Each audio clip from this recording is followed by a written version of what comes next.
Like Romeo and Juliet, it's a tale as old as time.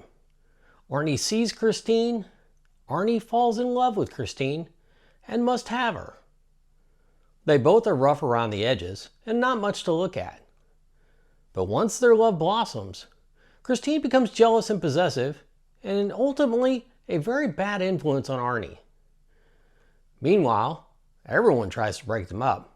His parents, his best friend, and even his new girlfriend Leigh, who Christine sees as a threat.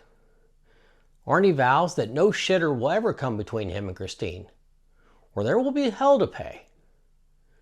Based on the novel Christine by Stephen King, this movie was instantly one of my favorite horror movies. We'll take a look back at this horror classic and what it was like seeing it opening weekend on the next Back to the Feature. Let's all go to the lobby to get ourselves a treat. Hey there, movie lovers.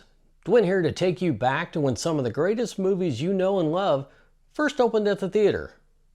If you're a fan of movies from the 80s, please hit the like and subscribe buttons below to help grow this channel. When it was first announced that the book was going to be adapted into a movie, I was pretty excited. I loved the book, and I loved the idea of an evil car terrorizing people ever since I saw the 1977 movie The Car, starring James Brolin. I couldn't wait to see them bring Christine to life, and on opening weekend in December of 1983, I was not disappointed. Director John Carpenter did an amazing job of making you fear a car. Not just any car though. It was a beautiful red 1958 Plymouth Fury. And long before J.J. Abrams would abuse lens flares, Carpenter used them perfectly on the headlights of Christine anytime she was out for blood. The movie basically covers the first semester of senior year of high school for Arnie Cunningham, a put-upon dork who somehow manages to be best friends with Dennis, who is one of the school's star football players. Everything starts on the first day of school, with Arnie starting another year of being a target of bullying by Buddy Repperton, who affectionately refers to Arnie as Cunningham. A lot of the time, movies will have young-looking actors play high school students, and most times they can pass as students. But not in this movie. Look at this dude playing Buddy Repperton. Does he look like he could pass for a high school senior? No fucking way. He was probably growing that hair and mutton chops in the womb. Now, having survived a little skirmish with Buddy and his minions, Arnie hitches a ride home with Dennis and spots Christine sitting in a yard with a for sale sign. It was love at first sight. But look at this car. It's a wreck, both physically and historically. The old geezer selling it offers the car to Arnie for $250. That would also become the price for his soul. Dennis does his best to talk him out of it, but Arnie buys the wreck anyways. As expected, his parents freak out and refuse to let him park it in their driveway. This leads Arnie to park his car at the local garage owned by Will Darnell, a hard-ass played perfectly by Robert Prosky from the TV show Hill Street Blues. Arnie eventually starts working part-time for Darnell in exchange for raiding the junkyard for parts to fix up Christine. It's not long before Christine is perfectly restored to her original glory, and Arnie is somehow cooler now. He suddenly no longer needs his glasses to see, and he's even dating the cute new girl in school. It's amazing what you can accomplish with a little supernatural help. Now in prime shape, Christine starts to flex her jealous muscles a bit. First, Dennis gets sidelined by getting hurt during a football game because he was distracted by seeing Arnie making out with Leigh in front of the now fully restored Christine. He's laid up in the hospital for quite some time from that point on. Then Arnie takes Leigh to the drive-in, where Christine tries to make her choke to death on some food after Leigh bangs her hand on the dash as she voices her own jealousy over the fact that Arnie spends more time with his car than her. At that point, Leigh vows never to get in Christine again. And then later that night, Buddy Repperton and his buddies sneak into Darnell's garage where Christine is parked overnight. With no one around to interrupt them, they tear her to pieces. And when Arnie and Leigh show up the next day, Arnie freaks out at the sight of his beloved Christine. His world is shattered and he lashes out at Leigh and all the other shitters in the world. The next day, Arnie returns to see Christine, and they share a moment of understanding.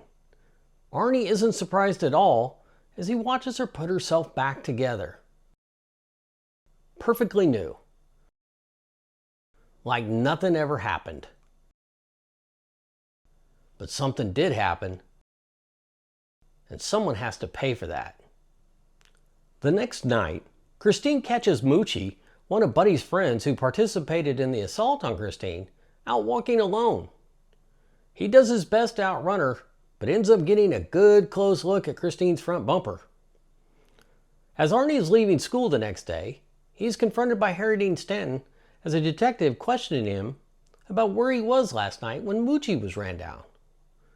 Of course, Arnie has an alibi since he was off getting parts for Darnell. The detective admires the great restoration work that Arnie had done on Christine after she was vandalized. He mentions that the perpetrators even crapped on the dash. One of the best lines of the movie is Arnie's response to this. He coldly says, "Shit wipes off." That night, Christine goes after Buddy and the other two remaining vandals. This is the scene I was most bummed out about, but also loved the most. Buddy is driving a sweet silver '67 Camaro. The scene bummed me out because Christine chases Buddy to the gas station where his friends work, and she totals the Camaro. I couldn't believe the filmmakers would destroy such a nice car. Overall, I love the scene though, because Christine pushes the Camaro into the garage where the two thugs are. With the Camaro gas tank punctured, there's a huge explosion blowing up the gas station and killing the two assholes inside. Christine starts to back out and is completely engulfed in flames, and Buddy just stands there. That is until she starts towards him. Then he takes off running. For a tough guy, he turned tail pretty quick. Plus he's running down the middle of the road with a flaming car after him. Where did he think he was going to go? He sure as hell wasn't going to outrun Christine. Even Forrest Gump couldn't outrun Christine. Next thing you know, old Buddy is run over and ends up in the middle of the road on fire. So yeah, he's dead. Christine returns to the garage and she's all burnt up and smoking like a chimney. But old man Darnell just happens to be there and sees her come in. Pissed off, he grabs his shotgun and heads down to the stall to kick Arnie's ass. Only problem is, Arnie isn't in the car. No one is. You know the old saying, curiosity killed the cat? Well, it also killed Darnell. He decided to sit inside Christine, and she kills him by pushing the front seat so far forward he is crushed against the steering wheel. He's found dead the next morning, and when Arnie arrives to get his car, the police are all over the place. The detective is there waiting for him, and again, Arnie has an alibi with receipts to prove he was somewhere else in Darnell's caddy. The detective explains that Darnell was found dead inside Arnie's car, but when Arnie goes down to check it out, there's Christine, all nice and purty again. Dennis and Leigh finally get together to share their mutual concern about Arnie. They both think Christine is doing something to him, and he's changing for the worse. He's just not himself anymore, and Christine has to be stopped. They devise a plan for a final showdown against Christine in what could be a battle for his soul. They lure Christine to Darnell's garage with the plan to use Leigh as bait while Dennis drives a bulldozer that he hopes to flatten Christine with. It seemed like a solid plan. However, Christine is too smart as she was already inside the garage waiting for them. She tries to run Leigh down several times, but ultimately ends up crashing into Darnell's office, causing Arnie to be thrown through the windshield where he's impaled by a big piece of glass. So yeah, he's dead. But Christine isn't, and now she's pissed. She goes back after Leigh and keeps coming until Dennis is finally able to run her down and flatten the shit out of her with a bulldozer. The next day, we see Dennis, Leigh, and the detective watch as Christine ends up in her final resting place in the junkyard. She's now nothing but a cube of crushed metal, and as they walk away, we see Christine's grill twitch just slightly, and then fade to black. The movie wasn't a huge hit when it came out. They really should have released it in early October instead of early December. I think it would have done better that way. Personally, I loved it either way, as you can see by the canvas on the wall behind me. This was another hit by John Carpenter in my book. I had already become a fan of his after seeing Halloween 1 and 2, The Fog, Escape from New York, and The Thing. From that point forward, I was going to see any movie that he directed because I knew I was going to like it. In recent years, there was talk about a remake of Christine being in development. Now, part of me says, don't touch it. It's perfect. And the other part is curious to see what a new version would look like. Now, if Christine were made today, what car do you think should be used? Let me know in the comments below. If you enjoyed this trip down memory lane, please hit the like and subscribe buttons below to help grow this channel.